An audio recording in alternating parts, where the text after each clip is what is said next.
আসসালামু আলাইকুম। আমি মোহাম্মদ আরিফ বিল্লাহ। আমাদের চারপাশে এমন কিছু ঘটনা ঘটে যা সাধারণ যুক্তি বা বিজ্ঞান দিয়ে ব্যাখ্যা করা অসম্ভব। আজ আপনাদের শোনাব এমনই এক গা শিউরে ওঠার সত্য ঘটনা। ঘটনাটি আমার অত্যন্ত প্রিয় এস.এম. আশিকুর রহমান ভাইয়ের দাদার জীবনে ঘটে যাওয়া একটি বাস্তব অভিজ্ঞতা।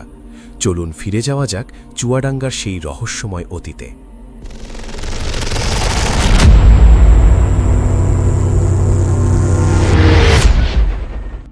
চুয়াডাঙ্গা জেলার আলমডাঙ্গা থানার ভাঙবাড়িয়া গ্রাম।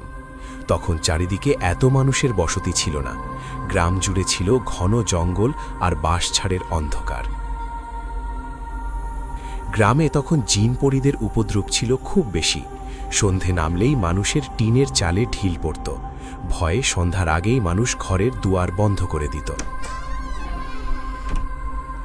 সেই গ্রামেই থাকতেন আশিকুর রহমান ভাইয়ের দাদা ইসমাইলে কবিরাজ। জিন ভূত তাড়াতে তার জুড়ি ছিল না। তিনি নিজের শরীর সবসময় বন্ধ রাখতেন, যেন কোনো কুদৃষ্টি তার ওপর না পড়ে। ইসমাইল কবিরাজের বাড়িটা ছিল একদম গোরস্থানের পাশে, আর বাড়ির ঠিক পাশেই দাঁড়িয়েছিল এক বিশাল প্রাচীন তেঁতুল গাছ। মাগরিবের আজানের ঠিক 15 মিনিট আগে থেকে ওই রাস্তা দিয়ে মানুষের যাতায়াত একদম বন্ধ হয়ে যেত। একদিন বিকেলবেলা ইসমাইল কবিরাজ নিজের ঘোড়াটাকে ঘাস জল দিচ্ছিলেন। এমন সময় হঠাৎ করেই বাড়ির উঠোনে এসে হাজির হলেন তার বৃদ্ধ বাবা। বাবা চড়া গলায় ডাকলেন, কিরে ইসমাইল, কি করিস? ইসমাইল কবিরাজ বললেন, এই তো আব্বা, ঘোড়াটারে খাওয়াচ্ছি। আপনি কখন আসলেন? বাবা বললেন, এই তো কেবলে আসলাম।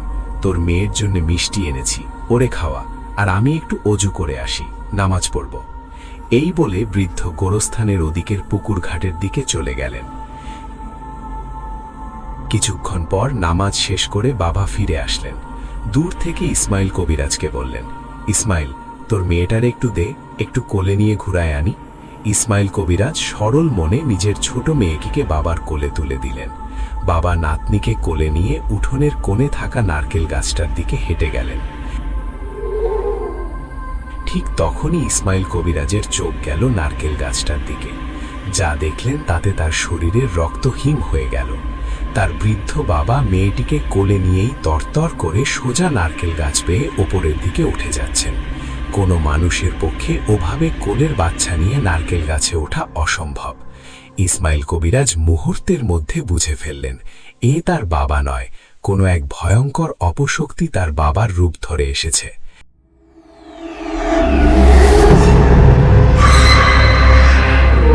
ইসমাইল কবিরাজ আর এক মুহূর্ত সময় নষ্ট করলেন না।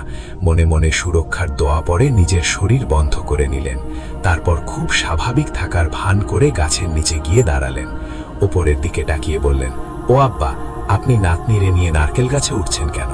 ওপর থেকে একটা অদ্ভুত বিকৃত গলায় জবাব এলো, ওই এমনি, ভাবলাম নারকেল পারবো।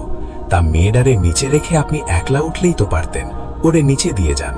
কথাটি বলতে বলতে ইসমাইল কবিরাজ ঝড়ের গতিতে 2 হাত বাড়িয়ে নারকেল গাছের ওপর থাকা ওই মূর্তির পা দুটো শক্ত করে চেপে ধরলেন।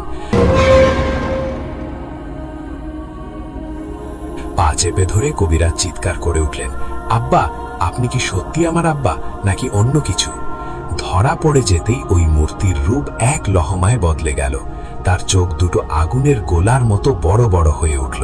সে এক ভয়ঙ্কর অমানুষিক হাসিতে ফেটে পড়ে বলল, কিডা তোর বাপ? আমি তো তোর মেয়েরে নিতে এসেছি। ইসমাইল কবিরাজ ডান হাত দিয়ে শক্ত করে ধরে রাখলেন সেই জিনের পা, আর বাম হাত দিয়ে পকেট থেকে বের করলেন এক মুঠো পড়া বালু। জিনটি যখন তার মেয়েকে আঘাত করতে গেল, কবিরাজ সেই পড়া বালু সজোরে ছুঁড়ে মারলেন জিনের গায়ে।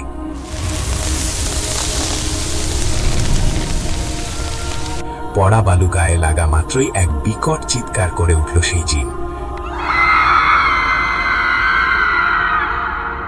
যন্ত্রণায় ছটফট করতে করতে সে ইসমাইল কবিরাজের মেয়েকে কোল থেকে ছেড়ে দিল। ইসমাইল কবিরাজ পরম যত্নে মেয়েকে লুফে নিলেন। বাচ্চাটিকে ছেড়ে দিয়েই জিনটি এক লাফে নারকেল গাছের মগডালে গিয়ে বসল।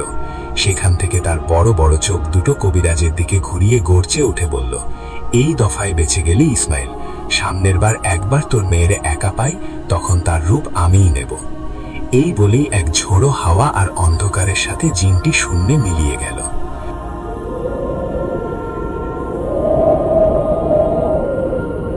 ইসমাইল কবিরাজ তার মেয়েকে বুকে জড়িয়ে ধরে ঘরে ফিরে আসলেন। মেয়েটি প্রাণে বেঁচে গেলেও সেই অলৌকিক সন্ধ্যার পর থেকে এক অদ্ভুত রোগ ভর করল তার উপর। আজও চুয়াডাঙ্গা সেই ভাঙবাড়িয়া গ্রামে আশিকুর রহমান ভাইদের বাড়িতে সেই ফুপুর চোখ মাঝে মধ্যেই হঠাৎ করে বড় বড় আর ডাগর ডাগর হয়ে ওঠে, যেন সেই ভয়ঙ্কর সন্ধ্যার স্মৃতি আজও তার চোখে বন্দী হয়ে আছে। বাস্তব সত্যি কখনো কখনো কল্পনার চেয়েও ভয়ঙ্কর হয়। আজ এ পর্যন্তই। গল্পটি কেমন লাগলো কমেন্ট করে জানাবেন। আমি মোহাম্মদ আরিফ বিল্লাহ আজকের মতো বিদায় নিচ্ছি।